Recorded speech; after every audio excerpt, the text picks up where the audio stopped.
Bonsoir et bienvenue à ce nouveau journal. À la une de l'actualité, les 9 membres de la Haute Cour de justice ont été installés. Rappel sur les compétences et les dossiers des instances dont la Cour doit statuer. Culture et tradition, la fête traditionnelle Nabasga du Naba Lagamzelma de Songda a eu lieu ce samedi. Les anciens ont été implorés pour une saison agricole réussie.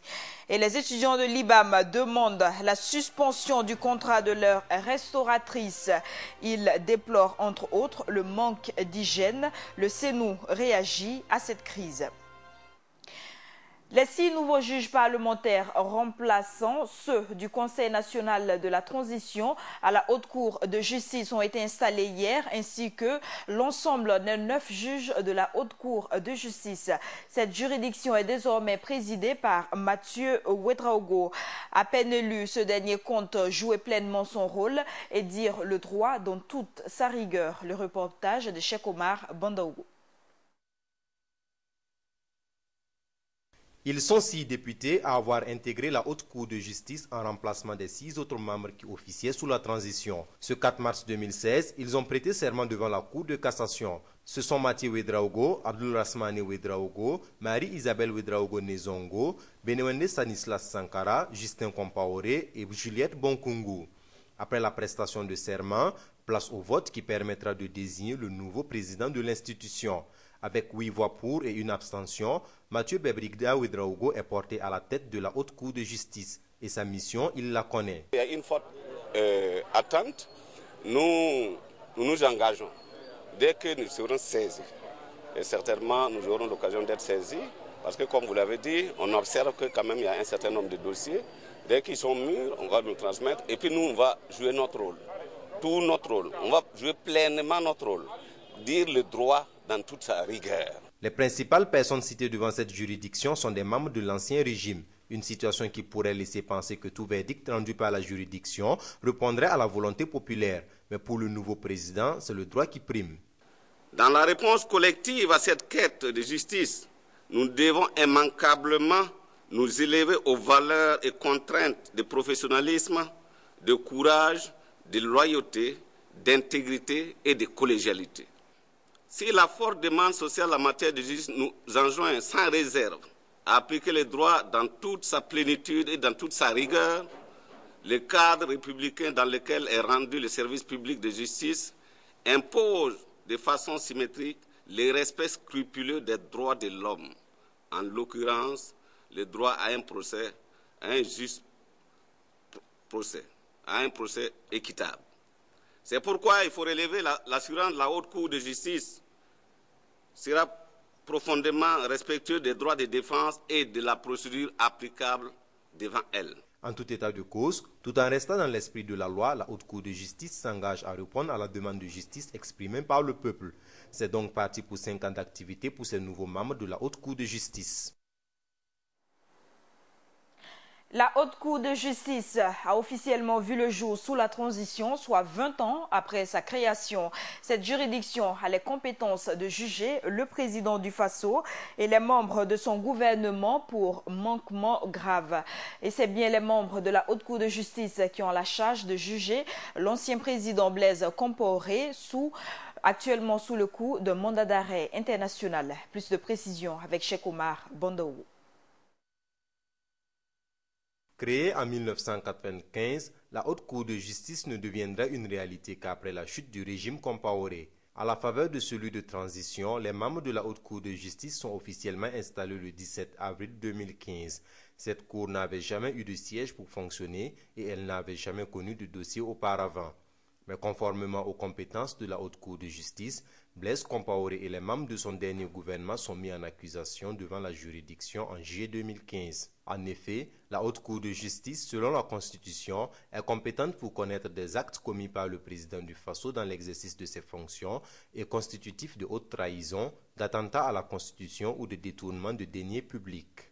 Elle est également compétente pour juger les membres du gouvernement en raison des faits qualifiés de crimes ou délits commis dans l'exercice ou à l'occasion de l'exercice de leurs fonctions.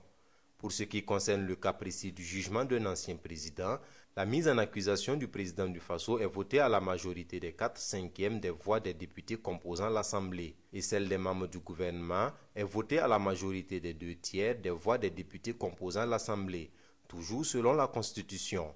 Ainsi donc, 3 membres du dernier gouvernement de Blaise Compaoré, à savoir Alain-Edouard Traoré, Jérôme Bougouma et Jean-Bertin Ouédraogo sont incarcérés. Les 2 derniers bénéficieront d'une liberté provisoire début 2016. À l'heure actuelle, seul l'ex-ministre Alain-Edouard Traoré se trouve incarcéré dans le cadre des enquêtes ouvertes par la Haute Cour de justice. Mais il reste que tous les autres membres du dernier gouvernement de Compaoré ainsi que celui-ci sont poursuivis pour coups et blessures volontaires, assassinat et complicité de coups et blessures et d'assassinat. Autre actualité, plusieurs organisations africaines veulent aller en grève contre la faim. Ils comptent faire valoir le droit à l'alimentation des hommes à travers une caravane de sensibilisation. Cette tournée vise à sensibiliser les décideurs publics sur la prise en compte des intérêts du monde paysan. Joël Zoundi, reportage.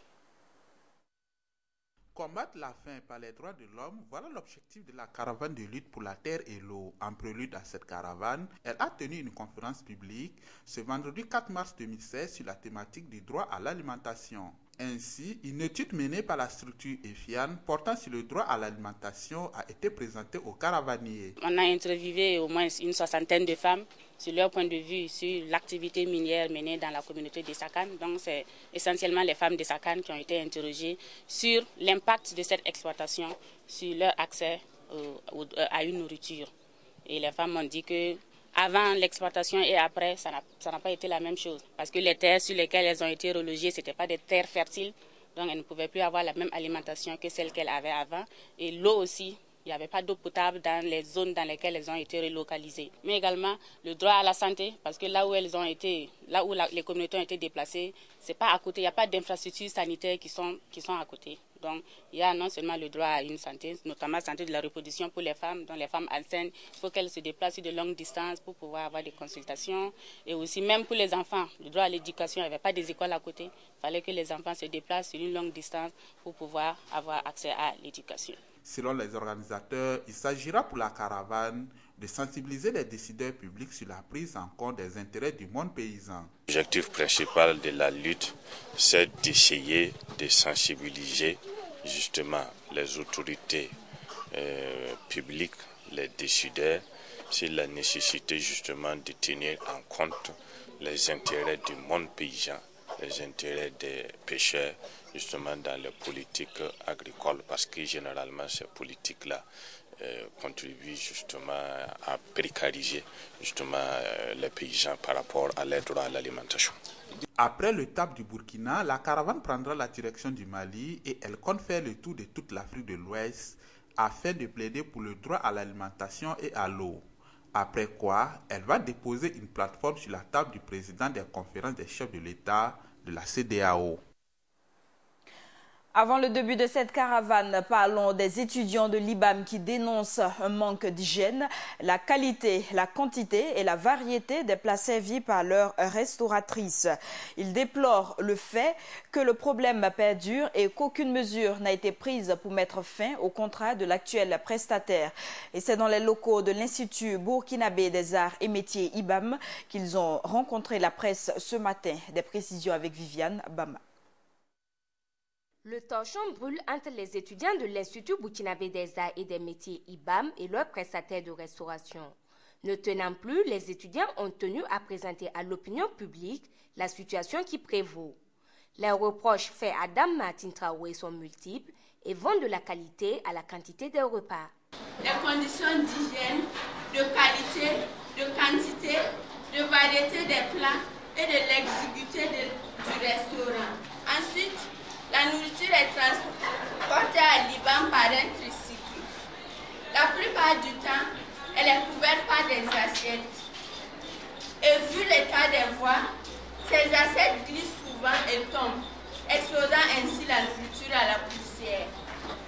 Enfin, il faut dire que la nourriture est préparée dans un milieu non propre et de plus, les employés se permettent souvent d'y laver leurs sous-vêtements. Face à cette situation, des démarches ont été entreprises par les étudiants auprès de la direction du Centre national des œuvres universitaires afin de mettre fin au contrat de la prestataire. Des démarches qui ne leur permettront pourtant pas d'obtenir gain de cause. Depuis près de 3 semaines, nous ne mangeons pas IBAM. Et nous pensons qu'avec les discussions, on allait pouvoir résoudre les problèmes sans passer par quoi que ce soit. Voilà. Et puis ces problèmes, ce n'est pas des problèmes de maintenant, c'est depuis l'année passée. L'année passée, on a suspendu le restaurant pendant au moins 30 jours. Et rien n'est amélioré. Après, la prestataire a commencé à améliorer.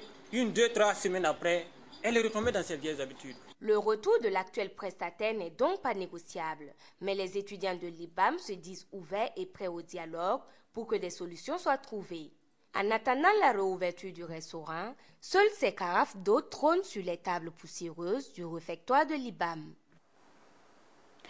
Le Centre national des œuvres universitaires CENU réagit à la plainte des étudiants de l'IBAM. Selon le secrétaire général du CENU, Bouraïma Sawadogo, le contrat de la prestataire ne peut pas être rompu, mais il expire dans 2 mois.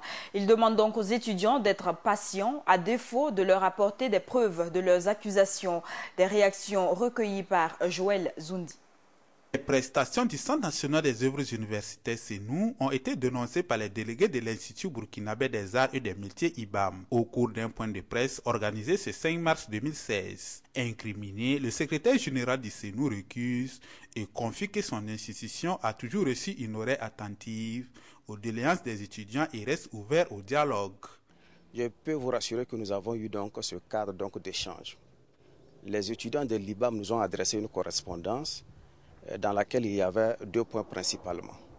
Il y avait donc la question de résiliation du contrat avec donc la prestataire, et le deuxième point concernait donc la réalisation donc d'un restaurant. Voilà. Pour ce qui est des grèves contre le prestataire du restaurant universitaire, le secrétaire général se veut on ne peut plus clair. Il y a donc un contrat qui lie donc le CENU au prestataire, et pour mettre donc fin donc à ce contrat, il faut suivre la procédure. Et pour résilier un contrat, vous savez qu'il y a des conditions. Voilà, donc il faut que donc la prestataire donc ait manqué donc à ses obligations. Et ce que nous n'avons pas constaté. Aussi, le recrutement d'un prestataire obéit à un certain nombre de règles. Le recrutement d'un prestataire obéit donc à des procédures. S'il faut un appel d'offres, la procédure va nous prendre 2 mois. S'il faut une entente directe, ça va nous prendre au minimum 1 mois. C'est ce que nous leur avons expliqué. Parce que le contrat qui nous lie à la dame reste 2 mois.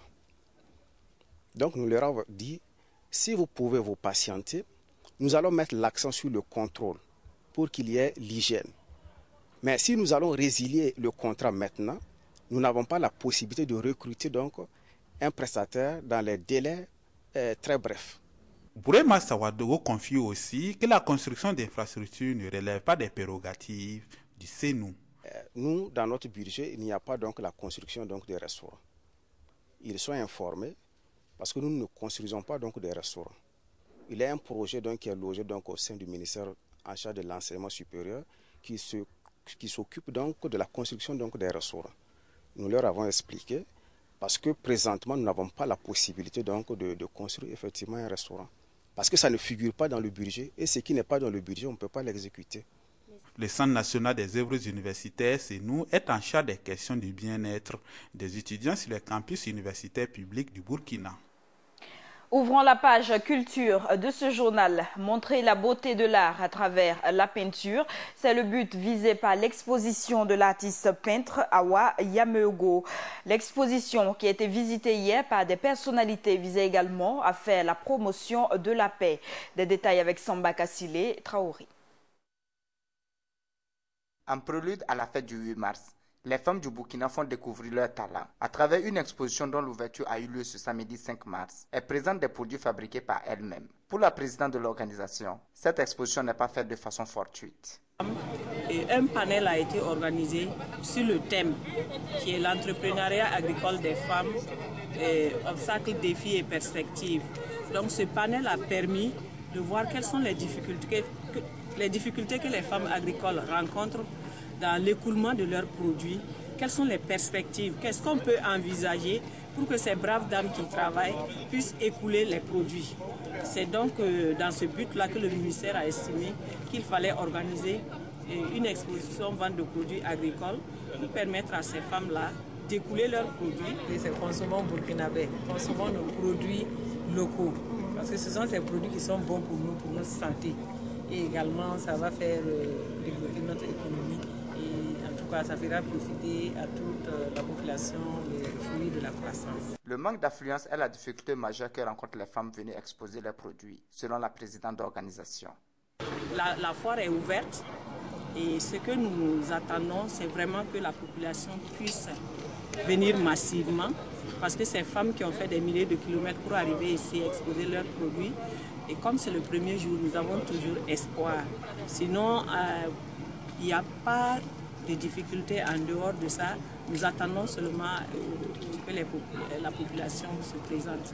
Prévue se tenir jusqu'au 9 mars, cette exposition est une première dans notre pays et les organisateurs espèrent que la population viendra visiter.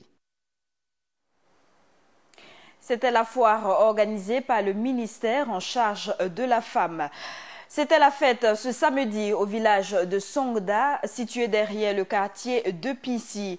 Intronisé chef depuis 1971, la fête coutumière Nabasga du chef le Naba Lagam Zelma de Songda a eu lieu aujourd'hui. Les chefs traditionnels des villages environnants ont assisté aux festivités, notamment le Boassa Naba. Plusieurs activités ont ponctué cette fête. Des cérémonies, des sacrifices et des rituels ont été adressés aux anciens pour demander leur bénédiction pour une saison agricole réussie. Parlons à présent de l'administration et de la gestion. Le SINAPAGER qui dénonce des dysfonctionnements administratifs. Face à la presse ce samedi, le syndicat des personnels d'administration et de gestion de l'éducation et de la recherche SINAPAGER a dénoncé ce qu'il qualifie de dysfonctionnements administratifs. Des dysfonctionnements qui sont dus à l'ouverture des concours professionnels, des professionnels d'administration et de gestion au personnel de l'éducation.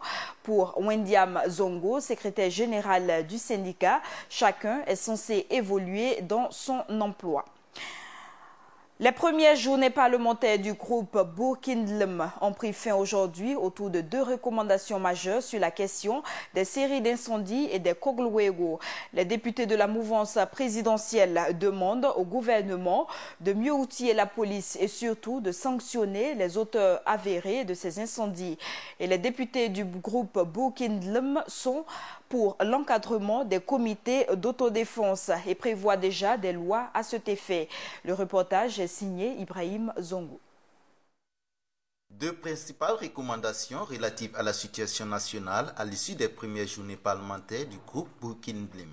La première concerne les incendies à répétition pour lesquels le groupe Boukindlem appelle le gouvernement à agir avec plus de tact. Nous avons dit que il faudrait que le gouvernement mette les moyens à la disposition donc des forces de sécurité et que la population aussi accepte de travailler, collaborer avec ces forces de sécurité pour pouvoir démasquer en tout cas les auteurs de ces crimes crapuleux et les démasquer, les traduire en justice. Concernant l'épineuse question des Koglwego, les députés du groupe parlementaire Boukindlem estiment que chaque Burkinabé a le droit de se défendre. Mais il faut bien encadrer cela. Il faut que ces groupes d'autodéfense, il faut les encadrer pour qu'il n'y ait pas de dérives, pour que les droits humains soient respectés. Nous y travaillons, nous avons dit qu'au niveau du groupe parlementaire, nous ne sommes pas venus pour applaudir le gouvernement, donc nous allons accompagner le gouvernement, effectivement, en faisant des propositions de loi, mais au-delà de ces structures de défense, nous allons même faire des propositions de loi sur le terrorisme, sur beaucoup d'autres aspects. En ce qui concerne les aspirations des populations à proprement parler, le groupe parlementaire entend jouer pleinement sa partition. Et pour y parvenir, le groupe a déjà tracé ses sillons. Pour atteindre cet objectif, nous avons dit nous allons en tout cas redoubler les missions d'information et d'enquête parlementaire. Nous allons interpeller le gouvernement à chaque fois que de besoin. C'est dire que désormais, nous allons rompre avec le copinage avec le gouvernement, mais nous mettre sérieusement et très sincèrement au travail pour le bonheur du peuple burkinabé. Pour rester dans la logique de la volonté du peuple, les députés de ce groupe parlementaire ont également convenu de rencontrer périodiquement les populations qu'ils représentent au sein du Parlement. Parlons à présent de la présidentielle au Bénin. Environ 5 millions d'électeurs sont appelés aux urnes demain pour élire leur président parmi les 33 candidats en lice. Au Burkina Faso, la diaspora béninoise a porté son choix sur le candidat Lionel Zinsou. Des jeunes ont organisé hier un meeting de soutien à ce candidat. Pour eux, il est le seul à pouvoir porter haut les aspirations du peuple béninois. Philippe Ada, reportage. Les partisans de Lionel Zinsou basés au Burkina Faso ont le vent en poupe, justifié par le début en fanfare de ce meeting de fin de campagne présidentielle ce vendredi 4 mars 2016. L'expertise internationale du candidat Lionel Zinsou est un atout sans pareil pour un Bénin qui avance, qui gagne dans la paix et la solidarité.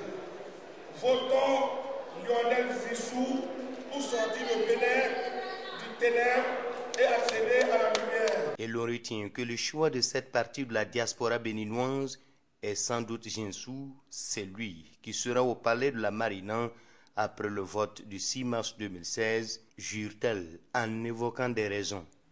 Il est le seul candidat qui peut discuter d'égal à égal les grands dirigeants de ce monde. Il a de grandes ambitions pour le Bénin et utilisera ses nombreuses relations et son influence à l'international pour le développement du Bénin et promouvoir la démocratie. Il va créer 350 000 emplois en 5 ans. Tour à tour, les intervenants vantant le candidat Lionel Zinsou égrènent ses promesses, des promesses avec un clin d'œil à l'endroit des Béninois du Burkina. Nous pouvons citer la construction de la maison de la communauté béninoise au Burkina Faso, l'établissement d'un consulat général, au mieux une ambassade que nous méritons bien, une mutuelle de la santé pour les Béninois résidents au Burkina Faso, la possibilité de microfinance à nos femmes. Le scrutin est prévu pour le dimanche 6 mars 2016 et les Béninois vivant dans la capitale burkinabé sont invités à se rendre à la maison des jeunes pour accomplir leurs devoirs citoyens.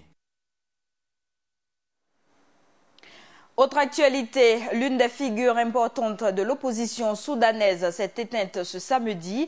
Hassan al-Tourabi est décédé d'un arrêt cardiaque à l'âge de 84 ans à Khartoum, selon une source médicale. Le vétéran islamiste avait été transféré à l'unité de soins intensifs à la suite d'un infarctus qui a causé son décès. C'était un opposant farouche du régime de Omar el-Béchir. Et c'est parti pour la 9e édition du marché des arts et du spectacle africain Massa à Abidjan en Côte d'Ivoire. L'événement culturel a ouvert ses portes en présence du Premier ministre ivoirien Daniel Kablan-Duncan, des participants venus de 37 pays de l'Afrique, d'autres continents et d'une forte délégation de la diaspora, soit 2000 artistes de divers domaines prennent part au Massa 2016. Les États-Unis souhaitent que le Conseil de sécurité de l'ONU adopte un projet de résolution prévoyant le rapatriement de contingents étrangers au casque bleu soupçonnés d'abus sexuels. Il s'agit d'utiliser la menace de rapatriement comme moyen de pression pour obliger les fournisseurs de troupes à prendre des mesures. Le rapport recommande notamment de créer des cours martiales pour juger les coupables et de prendre des empreintes génétiques des casques bleus afin d'accélérer les enquêtes. Et rappelons que au cours de l'année 2015, plusieurs cas d'abus sexuels avaient été dénoncés par des organisations en Centrafrique. Et nous refermons ce journal avec cette information. Merci de l'avoir suivi, mais aussi merci à Issa Tiendrebeogo pour la traduction de ce journal pour les personnes sourdes et malentendantes.